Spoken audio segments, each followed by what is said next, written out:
आ जाओ भाई। अस्सलाम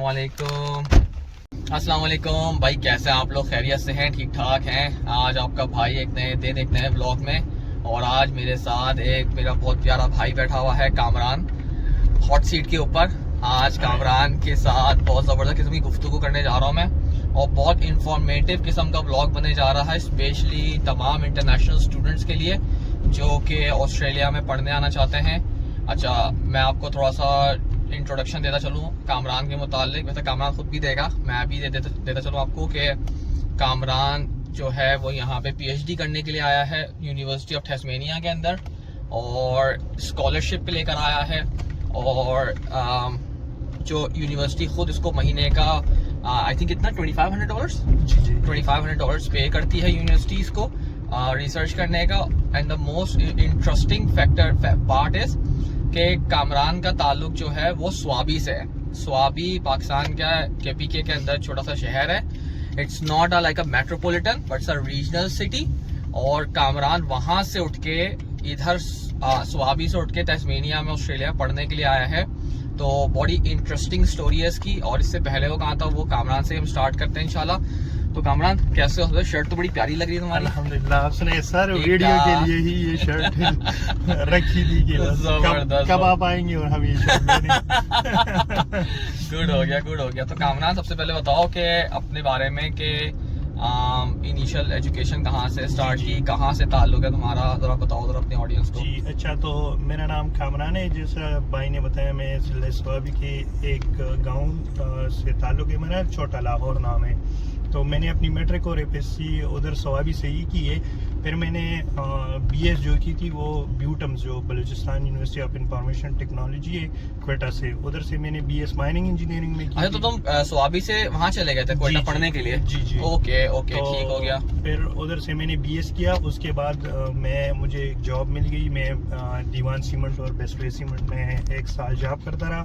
फिर मुझे लगा यार मुझे एडवेंचर करने का शौक था, तो मैंने कहा कि मैं बाहर ही अप्लाई करता हूँ। ठीक है, एमएस के लिए। तो मैंने एमएस के लिए अप्लाई की। मैं यहाँ पे रोकूंगा। आपने किस ईयर में अपनी ग्रेजुएशन बलूचिस्तान यूनिवर्सिटी से फिनिश की थी? कोटम से 13 to 17 में मैं ग्रेजुएट हो गया था ना उधर से। फिर 1 ईयर मैंने जॉब की 18 तक ना, दीवान सीमेंट में, दीवान और बेस्ट वे सीमेंट में, बलूचिस्तान में जो है टेक्सला में है। अच्छा, टेक्सला। तुम यानी कि स्वाबी से कोयटा से टेक्सला, मतलब पूरा तुम घूमते बैठते रहे। माशाल्लाह, जबरदस्त। एग्जैक्टली। ठीक है। तो फिर उधर से मैं 1 साल उधर जॉब की। फिर मैंने अप्लाई की तो एक इंडोनेशियन स्कॉलरशिप मुझे मिली। अच्छा, उसके बारे में बताओ जरा। अच्छा, कैसे अप्लाई किया, दिमाग में कैसा आया, किसी ने कोई गाइड किया तुम्हें?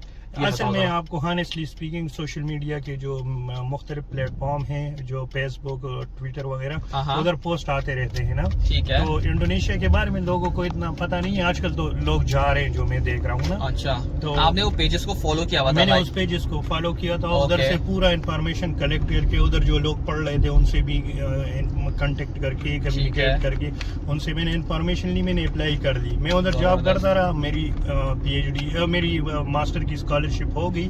फिर बहुत से लोगों ने बताया ना जाओ कामरान, अपने जो सगे लोग थे, मामू वगैरह, उन्होंने भी यहाँ तक कह दिया कि उधर कोई सीन नहीं होगा, अगर जाना है यूरोप जाओ, ऑस्ट्रेलिया जाओ, कुछ कमाओगे। सही बात है। तो पर मैंने उस यूनिवर्सिटी की रैंकिंग वगैरह देखी तो वो बहुत अच्छी थी, और मुझे थोड़ा सा रिसर्च का भी शौक था ना, तो मैं ऑस्ट्रेलिया गया। अच्छा, मुझे एक बात बताओ, आपको जो इंडोनेशिया गया। अच्छा, मैं इंडोनेशिया में अपने मेंबरशिप की जो बात और स्कॉलरशिप की जो आपने बात की थी, वो स्कॉलरशिप में क्या था? उन्होंने फ्री एजुकेशन आपको दिया था या साथ में आपको ऐसा स्टिपेंड मिला था? फुल फंडेड स्कॉलरशिप, स्टिपेंड भी दे रहे थे।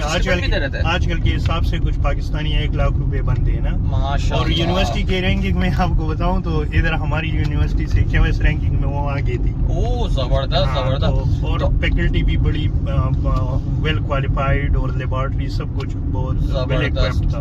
तो आप चले गए इंडोनेशिया पढ़ने के लिए। वहाँ पे आपने कितने 2 साल का मास्टर्स? नहीं, उधर 1 साल आपको उनकी जबान सीखनी पड़ती है ना। तो अच्छा, जी, सेम चाइना की तरह या जितने भी ममालिक है, उनको एडवांटेज यही होता है कि उधर लोग आके उनकी जबान पढ़े सीखे, तो उनको तो आपने एजुकेशन इंग्लिश में ली थी, इंडोनेशियन में ली थी? वो थी इंग्लिश में ही। अच्छा। पर लाइक आप ये एक रिक्वायरमेंट है उस स्कॉलरशिप। ओके ओके, सही हो गया, सही हो गया। तो फिर आपने वहाँ पे कितने, 3 साल या 4 साल? 3 साल गुजारे। फिर उधर सही से मैंने लास्ट उधर तो फुल एंजॉय किया। यहाँ पे लोग देखते होंगे पाकिस्तान इंडोनेशिया में लड़के पढ़ भी रहे हैं अभी, तो बहुत अच्छा मुल्क है। उधर भी फुल टाइम एंजॉय किया। सिर्फ लास्ट जो एक सेमेस्टर था उधर फिर आके हम सही पढ़ा तो रिसर्च वगैरह स्टार्ट की। अच्छा, मैं पूछना भूल गया आपसे, सॉरी।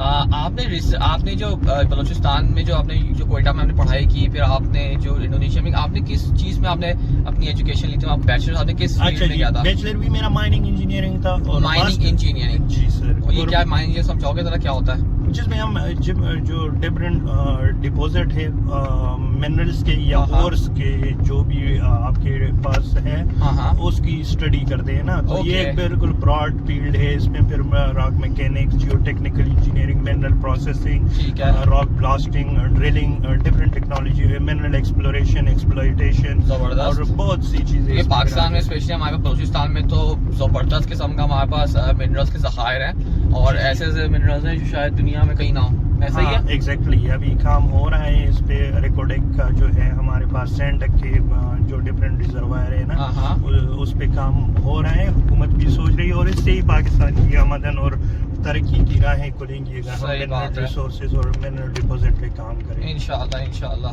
जी सर। ठीक है, उसके बाद आपने फिर इंडोनेशिया में पढ़ाई कंप्लीट करने के बाद? जैसे मैं कह रहा था कि मैं इंडोनेशिया में लास्ट सेमेस्टर में मैंने फिर रिसर्च स्टार्ट की। तो ऑस्ट्रेलिया में आने से पहले आपने एक काम करना है, जो मास्टर के स्टूडेंट है, इवन इधर BS टू PhD MS आप स्किप भी कर सकते हैं, PhD में एडमिशन आपको मिल जाता है। ठीक है। और सीन ये है कि आपने रिसर्च करना है। आपको रिसर्च का पता हो ना थोड़ा बहुत, कि रिसर्च आप कर सकते हैं ना। तो इसके लिए आपको अगर 2-3 रिसर्च पब्लिकेशन निकाले हाई इम्पैक्ट फैक्टर जर्नल में, तो आपको इधर एडमिशन मिल जाती है। अच्छा, अब मैं यहाँ पे आपको रोकूंगा। अब जो आप बात करना चाह रहे हो ना, ये सबसे मोस्ट इम्पोर्टेंट है। मैं मेरी उन ऑडियंस के स्टूडेंट्स के लिए जो कि ऑस्ट्रेलिया में पढ़ने आना चाहते हैं, किसी भी यूनिवर्सिटी में, किसी भी फील्ड के अंदर PhD करने के लिए, तो उसका स्टेप बाय स्टेप सीन बताइएगा कि किस तरीके से आपको यहाँ की फुल फंडेड स्कॉलरशिप प्लस आपको स्टिपेंड कैसे मिलेगी। उसके लिए पहले स्टेप से लेके फाइनल स्टेप तक मुझे स्टेप बाय स्टेप एक्सप्लेन करना आराम से। जी। सबसे पहला जो बुनियादी स्टेप है ना, आपको रिसर्च का एक आइडिया होना चाहिए कि रिसर्च होता किस तरह है, कैसे होते हैं। तो इसका पता आपको तभी चलेगा जब आपने खुद रिसर्च की हो। ठीक है। मैं PhD की बात कर रहा हूँ। ठीक है। तो यहाँ पे मैं आपको हॉनेस्टली बताऊँ, इधर जितने भी अभी तो अल्हम्दुलिल्लाह पाकिस्तानी आ रहे हैं, 2 पाकिस्तानी रिसेंटली ज्वाइन किया है उन्होंने, तो बहुत से लोग अभी आ रहे हैं। उन सब ने ही ऑलमोस्ट रिसर्च की है। तो रिसर्च ही आपको पता होना चाहिए कि रिसर्च आप कर सकते हैं, आपको करना आती है। सही हो गया। पहला अहम चीज। फिर जब आप 1-2 रिसर्च पेपर निकाले, आप इधर बहुत सी अच्छी यूनिवर्सिटियाँ हैं, टॉप रैंकिंग यूनिवर्सिटियाँ हैं ऑस्ट्रेलिया में। आप उधर प्रोफेसर जितने भी हैं वो आप वेबसाइट्स पे, यूनिवर्सिटी के वेबसाइट्स पे देख सकते हैं, उनको कम्युनिकेट करें आप। अच्छा, अब यूनिवर्सिटी की जो प्रोफेसर आपने उनको किस तरीके से फाइंड आउट करा है? वो यूनिवर्सिटी के वेबसाइट पे हो जाता है। आपने लिंक्डइन से या different social media, Twitter, LinkedIn वगैरह से आप उनको कम्युनिकेट उनसे कर सकते हैं आप लोग। ठीक है। उधर उनके ईमेल वगैरह सब कुछ लिखा होता है, उनका लिंक्डइन रिसर्च गेट वगैरह जो रिसर्चर के लिए प्रोफाइल, वहाँ पे आप गूगल स्कॉलर, उधर भी आप इनसे कम्युनिकेट कर सकते हैं, कांटेक्ट कर सकते हैं। ठीक है। तो आपने उधर कांटेक्ट किया, तो इधर आपको एक और मजे की बात बताऊं कि इधर साल के 12 महीने 3 डिफरेंट फेजेस में एडमिशन होते हैं PhD के। अच्छा। इधर ऐसा नहीं, इधर प्रोजेक्ट आते हैं। यूनिवर्सिटी हर 3 महीने बाद प्रोजेक्ट अनाउंस करती है। तो जितने भी इधर पूरे ऑस्ट्रेलिया में जितने भी प्रोफेसर हैं, सबके पास एटलीस्ट एक प्रोजेक्ट तो होता है। ओके। तो आप समझे, इधर फॉर एग्जांपल अभी इधर पूरे ऑस्ट्रेलिया में हमारे पास 25 यूनिवर्सिटियां हैं। 25 यूनिवर्सिटियों में हर एक यूनिवर्सिटी में आप कंसिडर कर दे 20-20 प्रोफेसर है, तो ये कितने PhD प्रोजेक्ट बन जाते हैं। जबरदस्त। और फिर ये ज़रब दे उसको 3 से, तो ये लोगों को पता नहीं है ना। तो ये होप सो इस वीडियो से लोगों को पता चल जाएगा कि ये सब प्रोफेसर के पास ऑस्ट्रेलिया में जितने भी, पाकिस्तानी भी बहुत प्रोफेसर है। हमारे इधर पाकिस्तानी प्रोफेसर है इलेक्ट्रिकल इंजीनियरिंग में, उसने बहुत सपोर्ट किया पाकिस्तानियों को, और बहुत से पाकिस्तानी इधर आ आ रहे हैं। जबरदस्त। मैंने रिसेंटली बताया आपको दो पाकिस्तानी उस डिपार्टमेंट में आए, एक दो और भी अभी आ रहे हैं ना। तो इवन आप कम्युनिकेट करें जो भी पाकिस्तानी प्रोफेसर या जो भी है, इवन मेरा जो सुपरवाइजर, और एक और बात, यहाँ का जो सुपरविजरी मेथड है सुपरविजन का, वो बहुत मजे का है। आपको मैं तो सच बोल के मैं कभी कभी सुपरवाइजर से बोल भी लेता हूँ कि यार जो इधर का मुझे फर्क नजर आया, जो इधर रिसर्च करते हैं, जो सुपरविजन मेथड वो यूज करते हैं, सुपरवाइजर से आपकी वीक में एक मीटिंग होती है ये वो, तो वो बड़ा मजा आता है। आप उसको बहुत से कुछ सीखने को मिलता है। तो यही सीन है कि आपने इस तरह ही एक सुपरवाइजर से कम्युनिकेट करना है। तो जब आप सुपरवाइजर से कम्युनिकेट कर लेते हैं, उनको आपका प्रोफाइल समझ आ जाता है, उनको पता चल जाता है कि बंदे में पोटेंशियल है, तो वो फिर आपको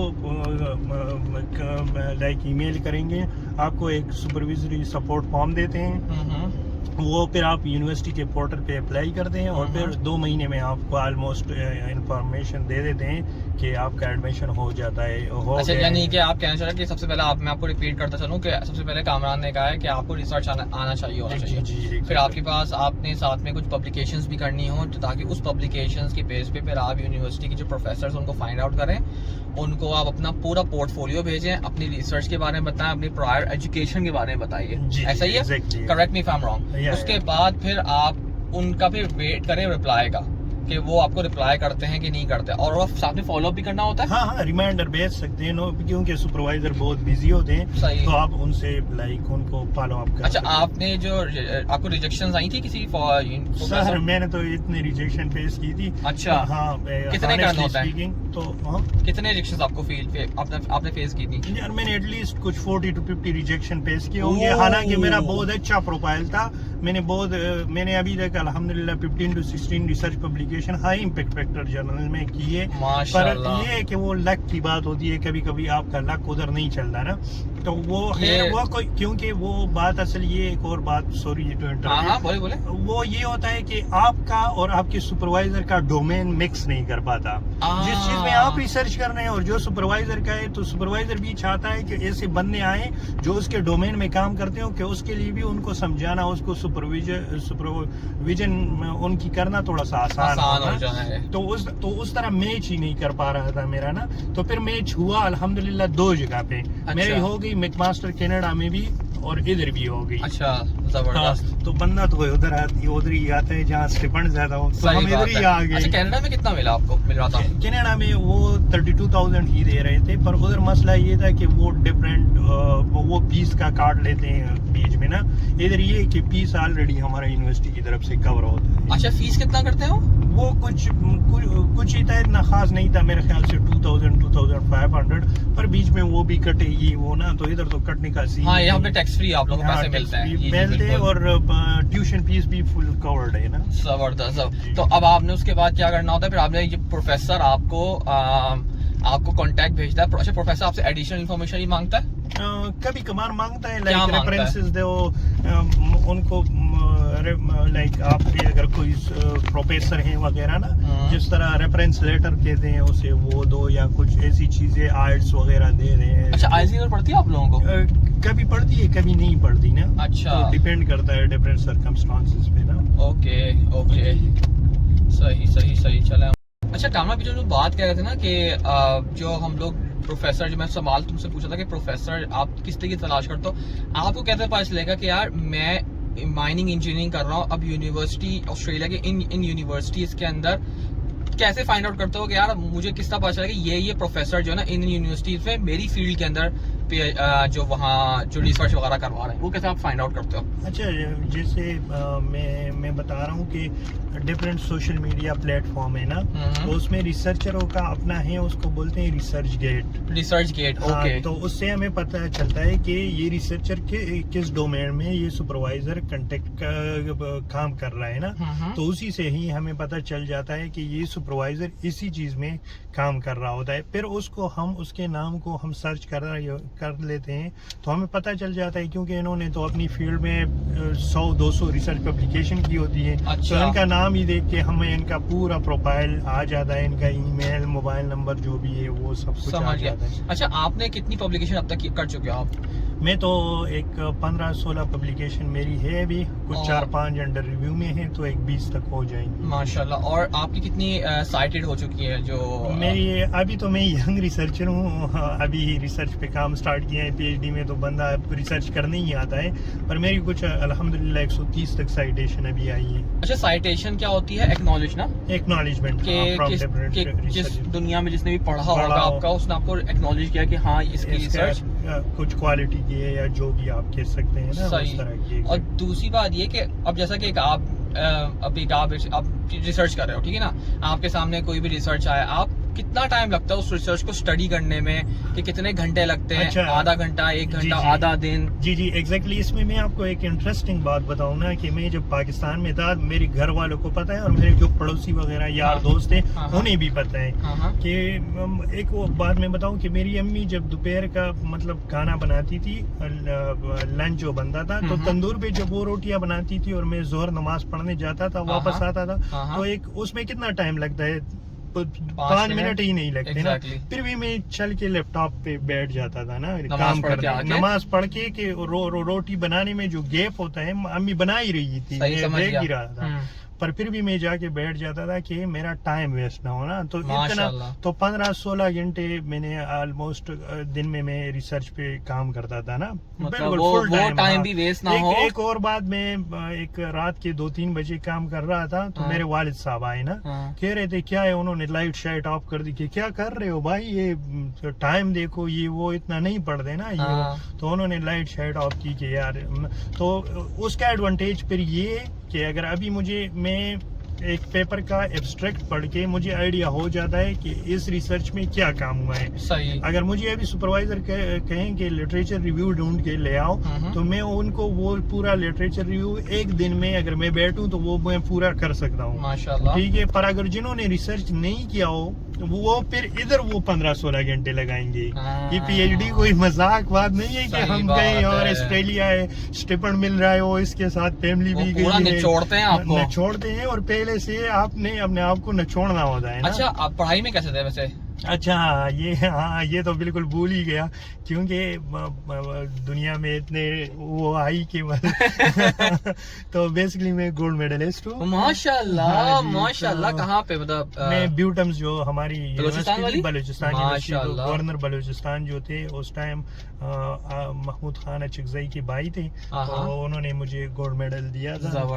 जबरदस्त अचीवमेंट। हाँ, और उसका बेसिकली गोल्ड मेडल भी मिलता है और फिर उसका एक सर्टिफिकेट मिलता है ना, कि ये टॉपर है अपने क्लास का, तो वो भी बेसिकली एक रीजन थी इधर तक पहुंचने। माशाल्लाह माशाल्लाह। खैर, अगर आप किसी के पास अगर वो नहीं है, इसका मतलब ये नहीं कि वो नहीं आ सकता, वो जरूर आ सकता है, लेकिन द मोस्ट इम्पोर्टेंट, जब तक कामरान ने जो बात कही है ना, वो मोस्ट इम्पोर्टेंट, आपको रिसर्च में चीता होना पड़ेगा कि आपको, क्योंकि PhD is another name of research. Exactly. क्योंकि वो रिसर्च के बिना आपका कोई काम नहीं हो सकता, और आप जब तक आप रिसर्च में आप पक्के नहीं होगे, तब तक लगता है कि आप पीएचडी नहीं कर सकते। जो आपने बात कही ना कि लोग समझते हैं कि यार पैसे मिल जाते हैं आराम से आके, ये वो नहीं, एग्जाम्स दे रहे हैं और पास हो रहे हैं। हाँ जी। और दूसरी बात, अगर किसी को रिसर्च का शौक है, कोई रिसर्च करना चाहता है, तो they are most welcome to contact me.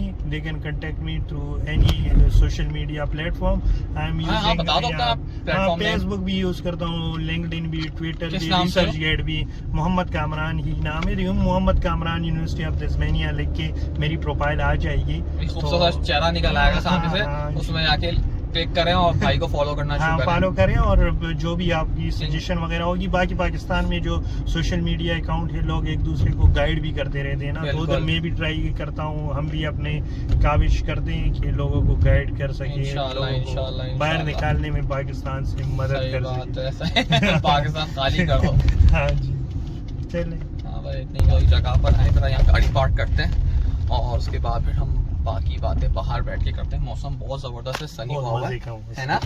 चला बीच पे आ गए हम लोग इधर आ गए हैं बीच के ऊपर। बहुत ही खूबसूरत तो मौसम है,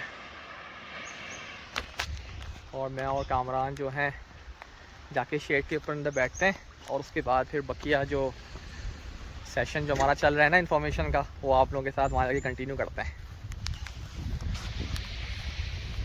तो कामरान एक बात बताना, अभी आपने कहा कि जो सुपरवाइजर से आपको एडिशनल इन्फॉर्मेशन आपसे रिक्वेस्ट मांगी उसने, आपने वो एडिशनल इन्फॉर्मेशन उसको दे दी प्रोफेसर को। उसके बाद प्रोफेसर आपको क्या भेजता है? प्रोफेसर आपसे कम्युनिकेट करना चाहता है करता है कि आप इस प्रोजेक्ट के लिए अप्लाई कर लें।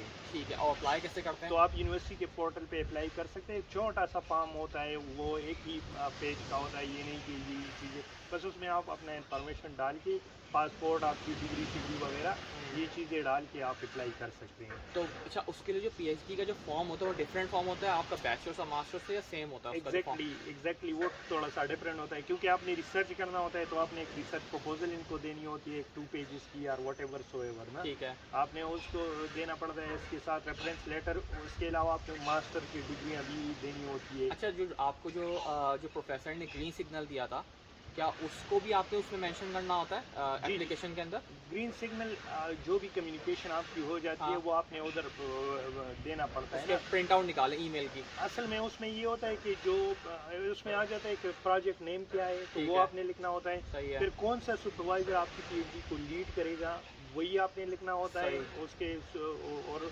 उसका ईमेल और ये वो कि यूनिवर्सिटी लाइक पोर्टल से फिर यूनिवर्सिटी उसको उसी से कम्युनिकेट कर लेना डायरेक्ट प्रोफेसर से, क्योंकि एप्लीकेशन तो लास्ट में प्रोफेसर के पास ही जाएगी एक्सेप्टेंस। अच्छा, तो यानी कि अप्रूवल प्रोफेसर, अच्छा एक्सेप्टेंस प्रोफेसर करेगा। एक्सेप्टेंस प्रोफेसर पहले भी देगा, वो एक आपको एक्सेप्टेंस लेटर कि मैं एग्री हूँ इस स्टूडेंट को सपोर्ट कर रहा हूँ। ठीक हो गया। उसके बाद जो है दोबारा भी आपको वही क्योंकि वही फॉर्म दोबारा सुपरवाइजर के पास आएगा ना प्रोजेक्ट के लिए। वो यूनिवर्सिटी आपको पे कर रही है ना स्टिपेंड महीने का, तो प्रोफेसर के अप्रूवल के बिना वो नहीं हो सकता।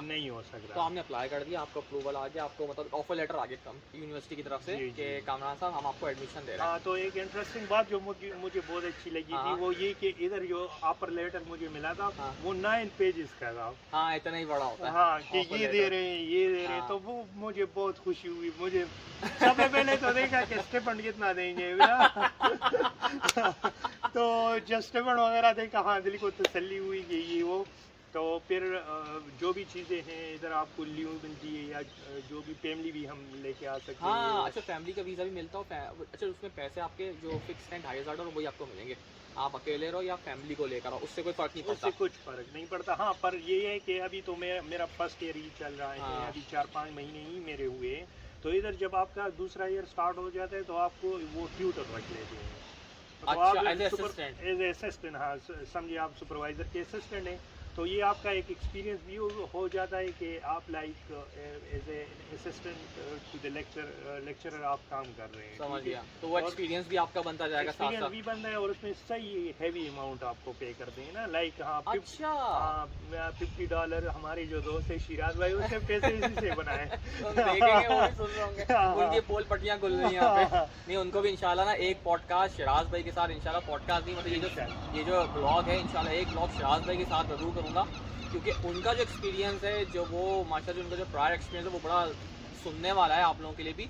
और हाँ, तो खैर अभी हाँ, तो ये $50 तक आपको पर आवर के मिलते हैं ना, जिसमें आप सिर्फ स्टूडेंट के पेपर किक करते हैं या उनको लेबोरेटरी में ये उससे डिफरेंट है, ये उससे अलग आपको अलग पैसे मिलेंगे। और वो टैक्स, लेकिन ये टैक्स डिडक्टेड होते हैं, ये जो पैसा आपको मिलता है, ऐसा ही है। वो जो मिलेंगे वो उस पे टैक्स लगेगा। जो मैं स्टिपेंड की बात नहीं कर रहा, जो आपको लेक्चरर, आपको जो सैलरी मिलेगी, जो आपने कहा ना, जो असिस्टेंट जो आप उसके काम कर रहे हो, तो उसके वो टैक्स डिडक्टेड अमाउंट होगी, वो ऐसा ही है, उस पे टैक्स लगेगा। ठीक है ना। तो ये दो डिफरेंट अमाउंट बता रहा है कामरान, कि आप कंफ्यूज ना हो। एक तो हो गया जो इनको $2500 मिलते हैं यूनिवर्सिटी से, उसमें कोई टैक्स नहीं कटता, वो टैक्स फ्री अमाउंट है। लेकिन ये अगर एज एन असिस्टेंट काम करते हैं किसी प्रोफेसर के पास, तो वो जो पे मिलेगी वो टैक्स डिडक्टेबल होगी, लेकिन वो हर स्टूडेंट को नहीं मिलती, हो जाओ ऐसा ही है।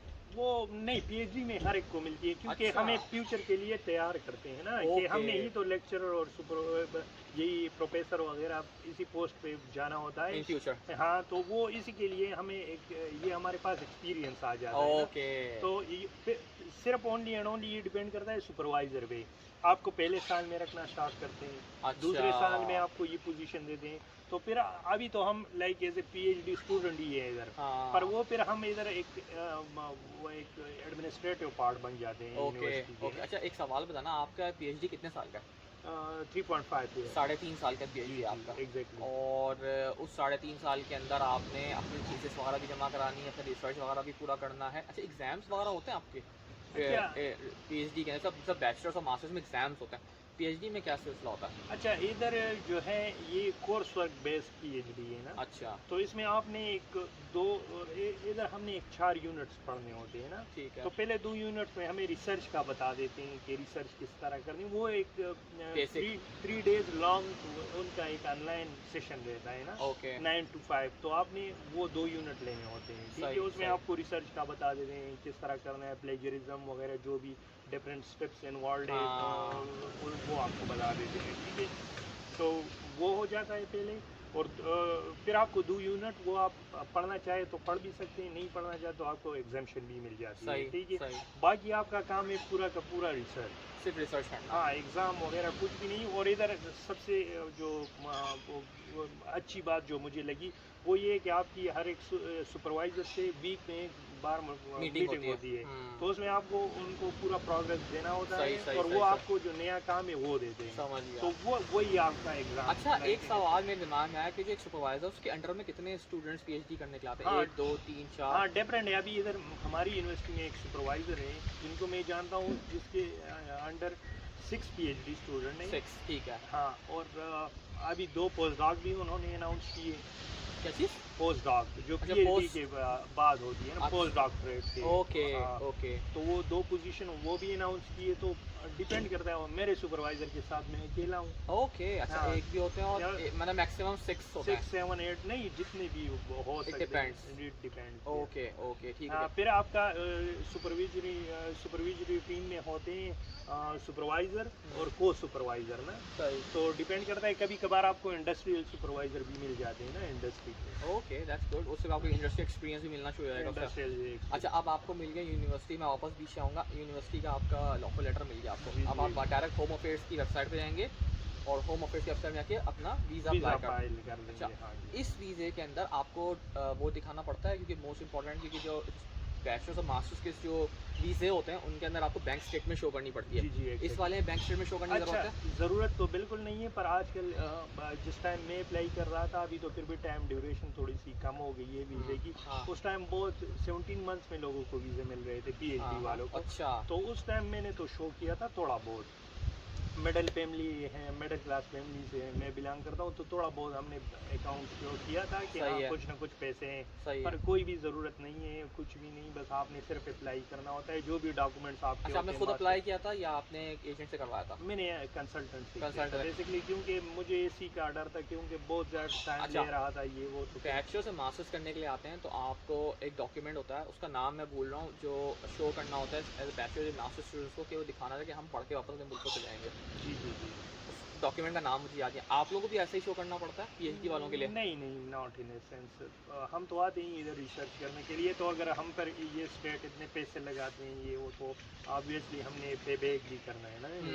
तो मुझे नहीं लगता कि, और इधर आते हैं ये इसी मकसद के लिए, वरना ये सेटल ऐसी हो बात है, जाना। जाहिर सी बात है। बस। नहीं, ये बैचलर्स और मास्टर्स के नहीं, स्टूडेंट्स नहीं। होते हैं, उनको डॉक्यूमेंट शो करना पड़ता है कि they will go back to the country. लेकिन जहाँ PhD करना है वो भी फंडेड PhD करने के लिए आ रहे हैं, तो मैं ये पूछना चाहता हूँ कि ये बड़ा इंपॉर्टेंट सा होता है कि लोगों को फंड शो कर दें, या बैचलर्स और मास्टर्स में फंड शो करते हैं। आपने कहा आपको फंड शो करने की ऐसी ज़रूरत नहीं पड़ी, ज़रूर। आपने शो कर दिया, वो दैट्स डिफरेंट स्टोरी। हाँ। और वो डॉक्यूमेंट भी लगाने की ज़रूरत नहीं पड़ती, और आपका सीधा सीधा सारा का सारा आपका क्या नाम है, प्रोसेस होगा कि डॉक्यूमेंट जो वहाँ से जो ऑफर लेटर आया यूनिवर्सिटी से। जी, हाँ, जी। जो अच्छा, ऑस्ट्रेलियन। इसमें हम एक बात भूल जाते हैं, ऑस्ट्रेलिया आना थोड़ा सा एक्सपेंसिव पड़ता है स्टूडेंट्स के लिए, चाहे PhD भी क्यों इन ना आ व्हाट रहे हो। सेंस?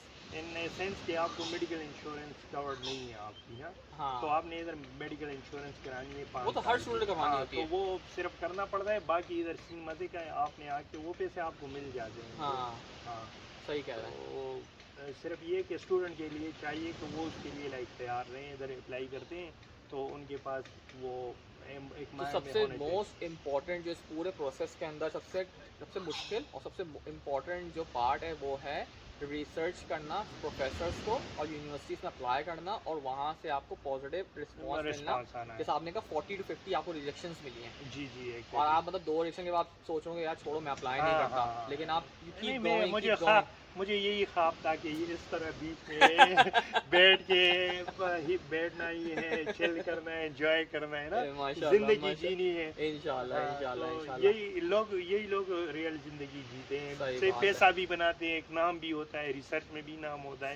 पाकिस्तान में या दूसरे ममालिक में मैं एक और बात बताऊँ, इधर के जो मेरे सुपरवाइजर हैं वो हमारे फील्ड के जो टॉप जर्नल है ना उसमें रिसर्च करते हैं। अच्छा, उसमें रिसर्च निकालते हैं। तो इस बात का मतलब ये है कि बहुत वो नावल रिसर्च करते हैं, कुछ नया करके देते हैं, नेक्स्ट लेवल का। तो ये सीन इधर ये होता है कि आप ये पाकिस्तान वाला सीन नहीं है कि यार आप मेरा नाम लिखो पेपर में, मेरा नाम लिखो, वो सीन नहीं है इधर। आप और इतना इधर ये भी नहीं है कि आपने 15 रिसर्च करने, 20 रिसर्च करने, इधर आपने 2-3 रिसर्च ही करने हैं, पर research top notch research proper होनी चाहिए, प्रॉपर रिसर्च आपसे। तो ये एक बंदे को तसल्ली होती है कि यार मेरा नाम भी आ जाता है फील्ड में कि मैंने काम किया है, कुछ नया करके दिया है फील्ड में। और आपकी जो फील्ड है माइनिंग की, जो आप बता रहे हैं माइनिंग इंजीनियरिंग है, वो तो बिल्कुल ही ऐसी है कि बहुत कम लोग इस फील्ड के अंदर आते हैं, माइनिंग इंजीनियरिंग के अंदर।